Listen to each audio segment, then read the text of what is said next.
Continuamos com essa análise sobre o período da adolescência. Os adolescentes, como já dissemos, passam por várias transformações, na sua vida, mudanças que levam a encontros e desencontros. Então, as mudanças principais são dois tipos, em geral, mudanças de ordem física e mudanças de ordem comportamental, outras situações que ocorrem no período da adolescência. As mudanças físicas, em primeiro lugar, causam embaraços e problemas de autoaceitação. É um desafio conviver com o seu próprio corpo. Eles descobrem a sexualidade, a sensualidade, as dificuldades em controlar seus impulsos sexuais. Em muitos casos acabam levando à prática de masturbação e as primeiras experiências de relações sexuais, que precisam ser bem orientadas, principalmente no ambiente cristão. Precisamos administrar esses impulsos para levarmos a uma vida correta diante de Deus, para evitarmos situações que possam se agravar no futuro. Por isso é importante serem instruídos sobre os padrões bíblicos dessa sexualidade, dominarem seus impulsos, dominarem seus hormônios que estão em processo de ebulição dentro de si mesmo. Então, as principais transformações físicas que ocorrem são as seguintes: a alteração das proporções do corpo começam a crescer, aumento de massa muscular, mudança de estatura, crescimento acelerado dos órgãos sexuais, crescimento dos pelos, mudança na voz, aparecimento de espinhas, cravos, cansaço, crescente atividade das glândulas sudoríparas, aparecimento da menstruação nas garotas, na poluição noturna nos rapazes, nos meninos. Essas são as mudanças físicas observadas no período da adolescência, para que nós possamos entender esse processo na busca de um processo de aconselhamento. Mas no aspecto comportamental, eles começam primeiro a andar em turma, em turmas, em grupos, para serem melhor aceitos. Buscam identidade com essa turma através, hoje em dia, das redes sociais. É muito frequente nos adolescentes, esse advento da rede social também estendeu essa turma, ampliou mais ainda. Eles vivem segundo a questão dos ídolos. Eles tentam se espelhar em alguns modelos que veem nesse período de adolescência, nos artistas, nos pastores, nos líderes que eles convivem. Procuram ídolos para imitar. Se metem em paixões, aquelas famosas paixonites, se apaixonam rapidamente. Quarto, eles buscam uma independência, liberdade, já uma independência, acham que já são adultos, então eles querem ser independentes, querem agir por conta própria. Quinto, a crise de identidade, Eles passam por um processo de crise de identidade, que muitos deles desenvolvem uma rebeldia, que a gente não sabe de onde vem. São inseguros. Quem sou eu? Quais atividades eu devo escolher? Quem eu devo respeitar? Qual será meu estilo de vida? Assim se tornam adolescentes um período de formação da sua personalidade. Eles passam por esses conflitos internos. Sexto, coragem e ousadia. Eles acham que são capazes de mudar o mundo, de que suas habilidades, suas ideias são superiores às demais. Então, são algumas transformações na área comportamental, ao qual a gente procura tentar entender esse mundo dos adolescentes. E algumas sugestões de aconselhamento, São várias aqui no nosso texto.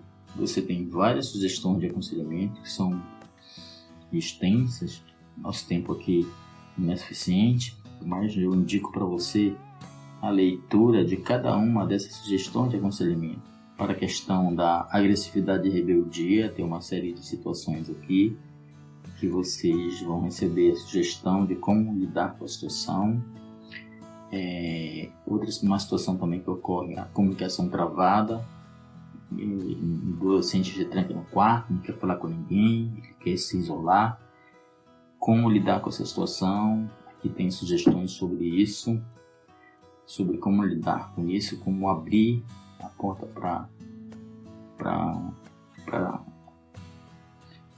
ir sempre se aproximando do filho adolescente para uma melhor orientação dele. Também sobre o desleixo, né? O adolescente deixa as coisas por fazer e tudo, e como aconselhar eles nessas situações. Então, aqui o livro-texto é bem extenso nessa questão da sugestão. Bagunça, né?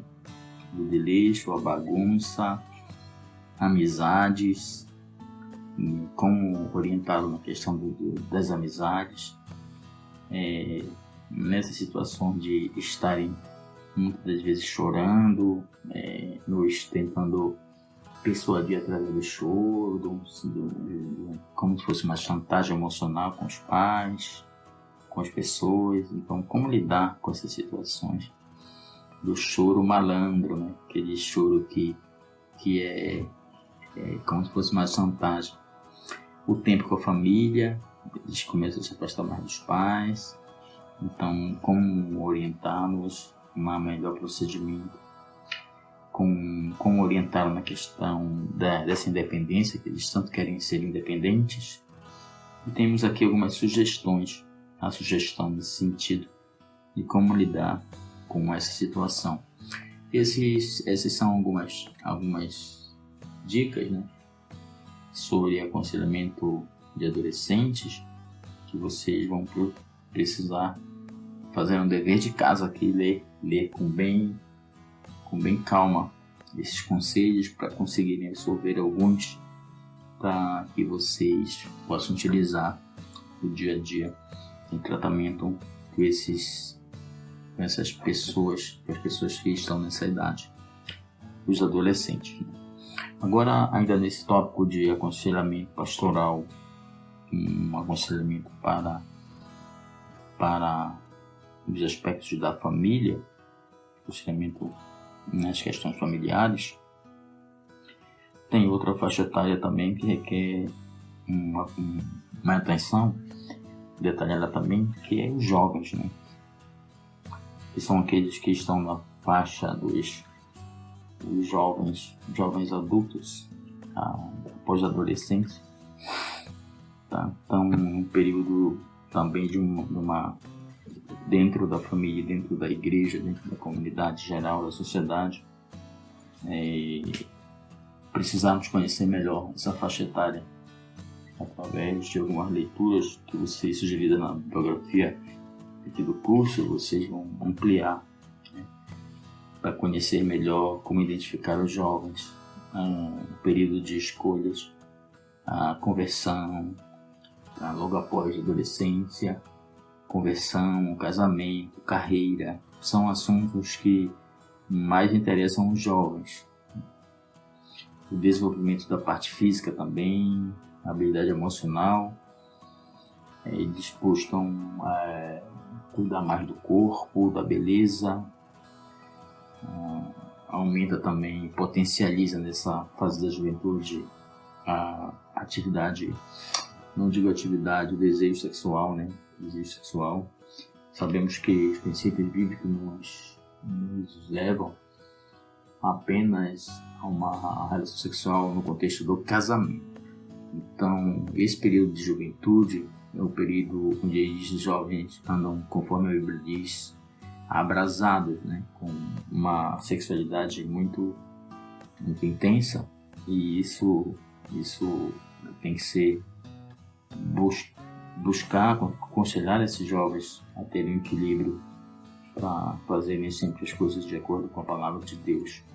É um período em que eles buscam uma sede de conhecimento, estão entrando na faculdade, muitos estão entrando na faculdade, e se deparam do mundo, um mundo acadêmico, que é um mundo muito hostil, principalmente hostil ao Evangelho. As regras sociais impostas aos jovens são muito abertas, muito, diria assim, antagônicas aos princípios bíblicos, são mais conservadores em relação à sociedade atual. Então isso tudo traz dificuldade para o desenvolvimento, né, cristão na vida dos jovens. Também eles são afetados na área emocional, porque eles precisam já pensar em estudar, em estudos profissionais, também no trabalho, na profissão, definir uma profissão, buscar o trabalho, buscar o emprego, começa a ter a sua renda inicialmente. E o que fazer com essa nova vida que está surgindo, que está crescendo, está se desenvolvendo. Então são várias questões que ocorrem na vida, na pessoa, na personalidade do jovem. Eles também têm um espírito de sacrifício muito, muito alto. Eles impõem alvos a si mesmo e são muito pressionados por essa sociedade capitalista, né? Do consumismo principalmente. Eles se preocupam mais com o ter do que o ser. Eu quero ter tal coisa, eu quero ter uma Ferrari, eu quero ter o melhor, tem aquele sonho de consumo, e tudo isso passa aquele turbilhão de ideia na mente dos jovens. Então, isso nós precisamos desenvolver neles uma confiança, uma autoconfiança, desenvolver para ele um crescimento comportamental sadio, dentro dos princípios bíblicos que norteiam o comportamento cristão, dentro de qualquer lugar que esteja inserido nessa sociedade. E tem aqui no livro o texto também várias sugestões, tal qual para os adolescentes também, várias sugestões de aconselhamento com jovens. Sugestões de como tratar determinados assuntos abordados pelo jovem, como a questão do relacionamento sexual, antes do casamento, né, que é nessa idade que aflora esse desejo. Então, a mídia hoje nos deixa uma verdadeira enxurrada de informações, né, sobre isso, e desperta nos jovens a sexualidade. Então, a grande questão é: qual é a base bíblica que nos impede de transar antes do casamento? Essa é a pergunta que muitos pais detestariam que seus filhos fizessem, porque como é que eles vão responder? Essa é a questão do aconselhamento, do conselheiro, e você ter subsídios para ter essas respostas de acordo com o que a Bíblia recomenda nessa situação. Como é que Deus quer que nós ajamos nesse sentido do relacionamento sexual, né? Por que devemos nos preservar para termos um relacionamento só dentro do contexto do casamento, só após o casamento? Como explicar isso biblicamente para o jovem da igreja ou qualquer outro jovem que busque um aconselhamento sobre essa situação?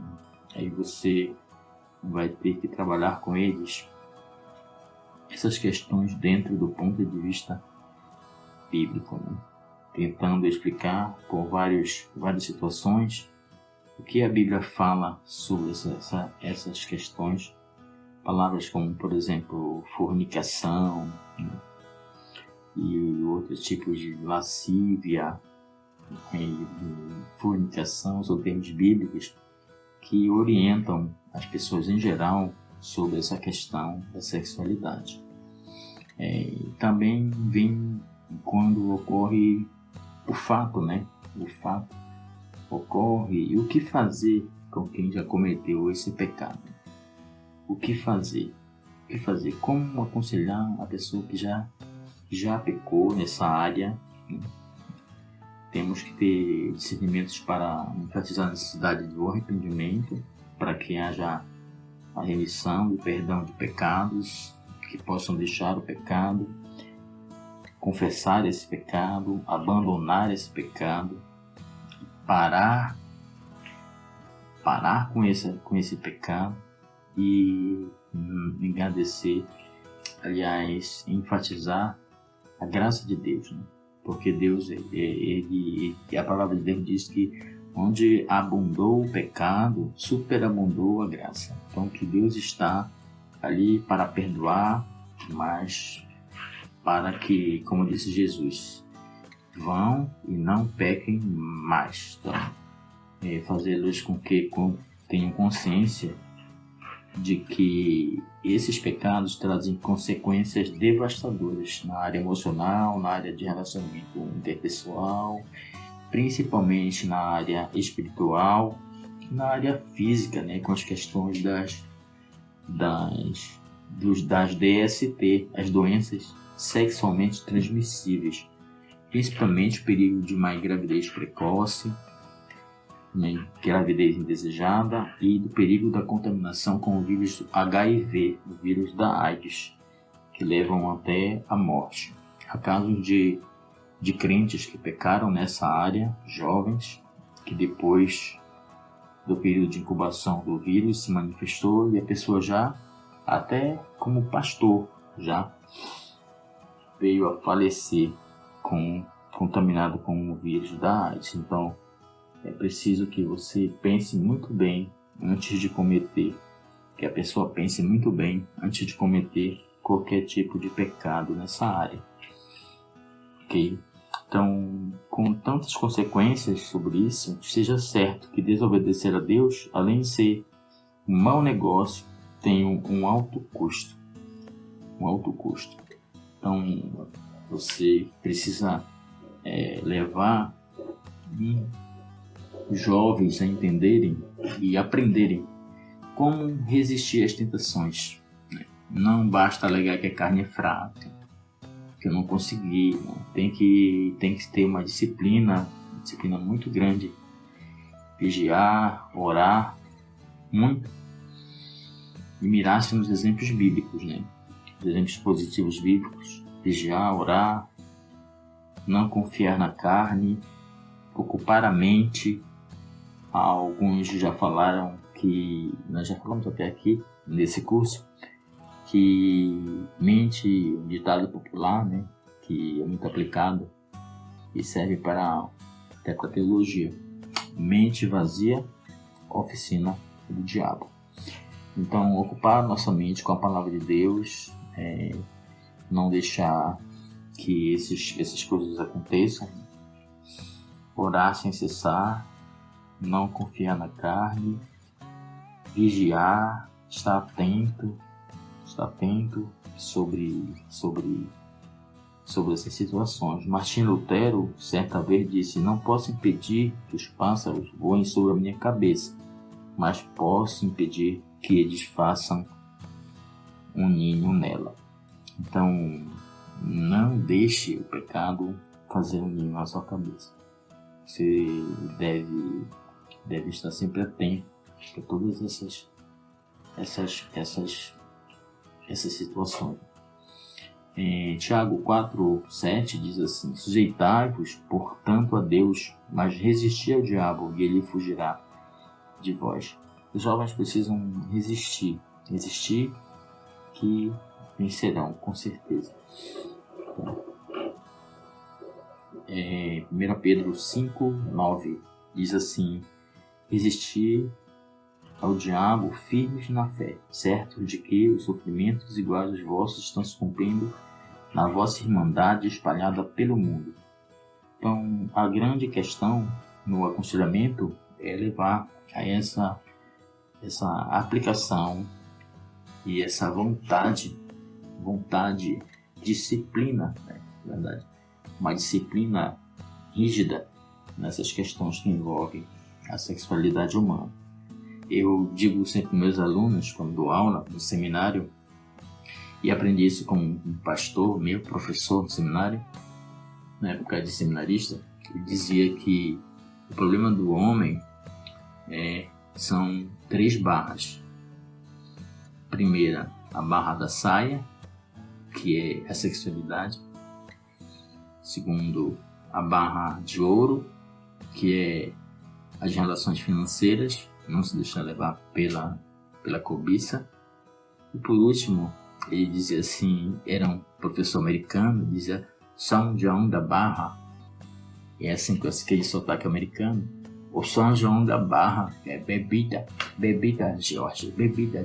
Ele falava até meu nome em inglês, né? Falava comigo e dizia assim, esses são os problemas maiores que enfrentamos no ministério. Então, tudo isso nós temos que ter muito cuidado com relação a isso em nossas vidas. Para concluirmos esse assunto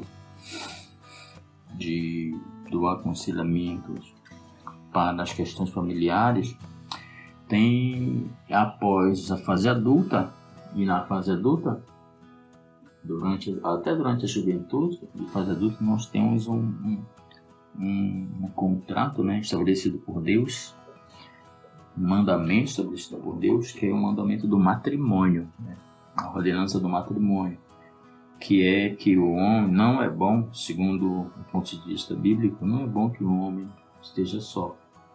Deus sempre nos põe diante de uma perspectiva de termos uma auxiliadora, de termos uma esposa ou de termos um esposo, para as mulheres um esposo, será os dois uma só carne, segundo a união no casamento. Então é importante estabelecermos aqui alguns procedimentos na área do aconselhamento sobre o casamento. Com relação ao casamento, eu vou ler um texto do primeiro casamento, né? Quando Deus instituiu esta questão do matrimônio, do casamento. Então, está assim escrito aqui no livro de Gênesis, capítulo 2, versículo 18 em diante. E a narrativa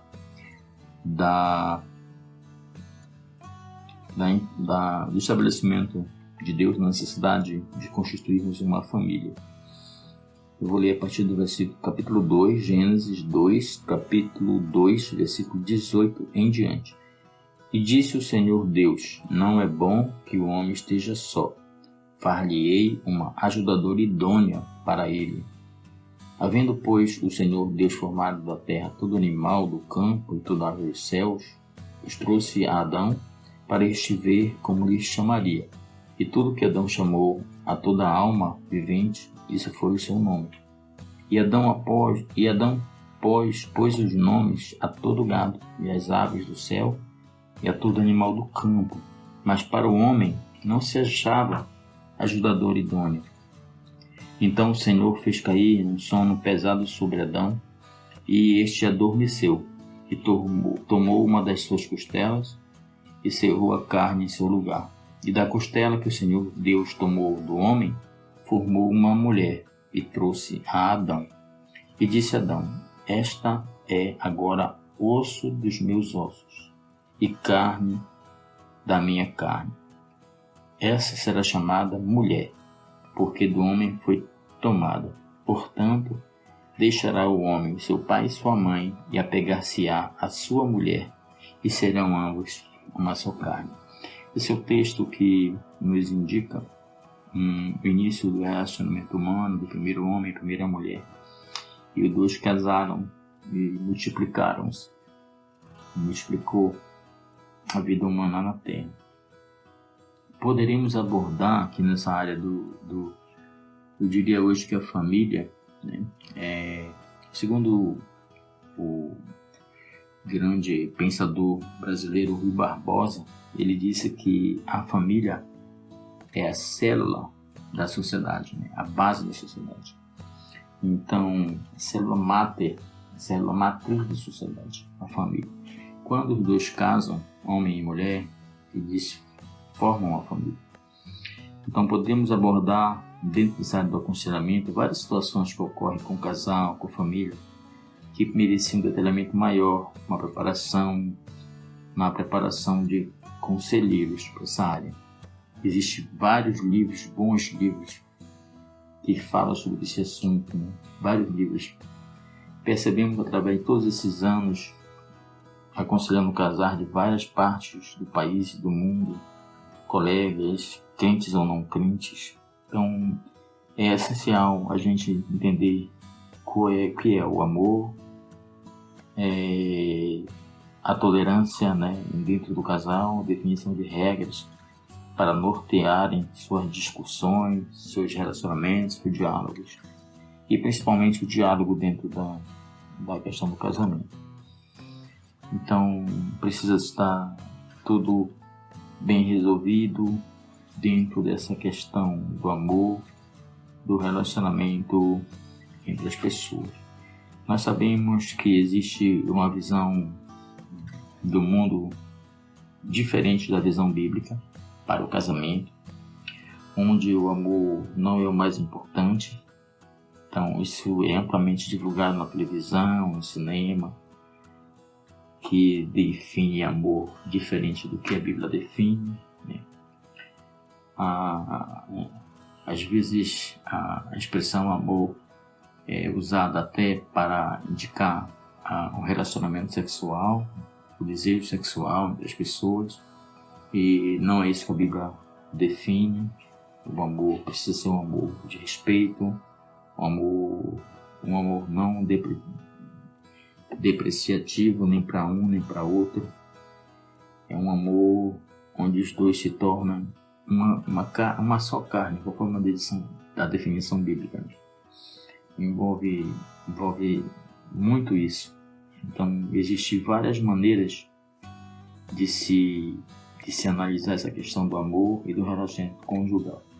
Nós temos aqui no nosso livro texto pequenas orientações, né, sobre essas questões, e eu recomendo que você amplie esses estudos em livros, né, livros que falem sobre essa temática. Para o conselheiro é importante, alguns se especializam em determinada área. Eu vou trabalhar a área com os adolescentes, eu vou trabalhar a área com as crianças, eu vou trabalhar com os jovens, eu vou trabalhar com adultos, eu vou trabalhar com a terceira idade, né, com os mais velhos, com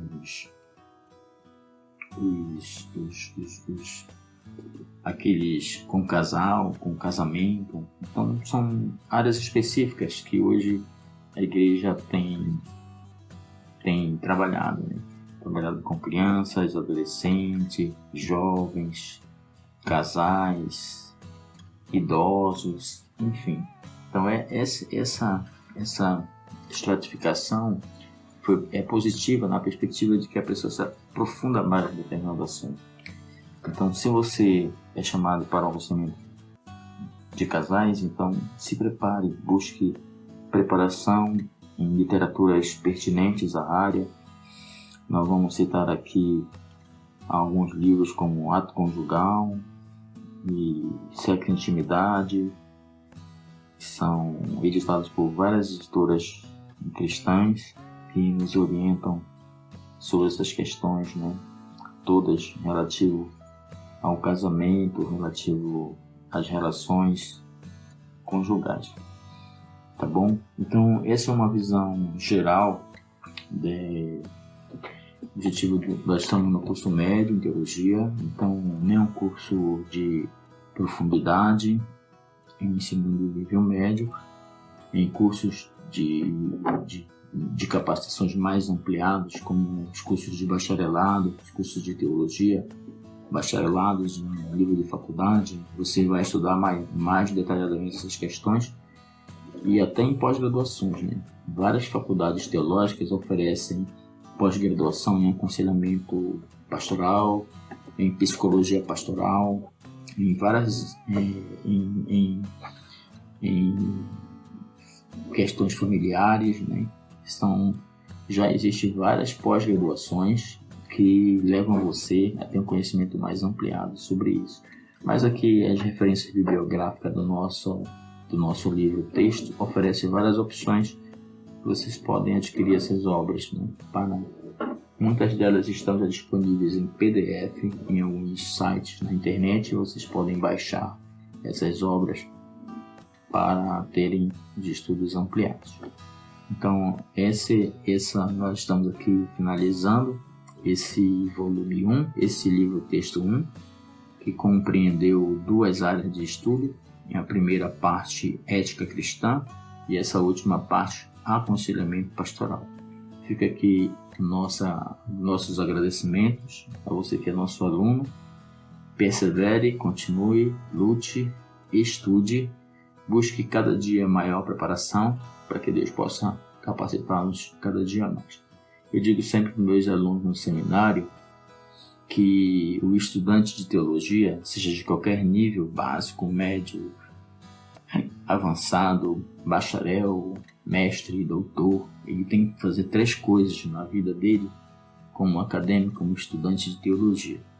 Ele deve, primeira coisa, estudar, a segunda coisa, estudar, e a terceira coisa, também estudar. Então, não há limite para o estudo, que vocês continuem abençoados, e eu oro para que Deus abençoe cada dia mais a vida de todos.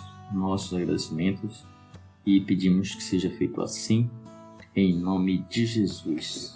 Amém.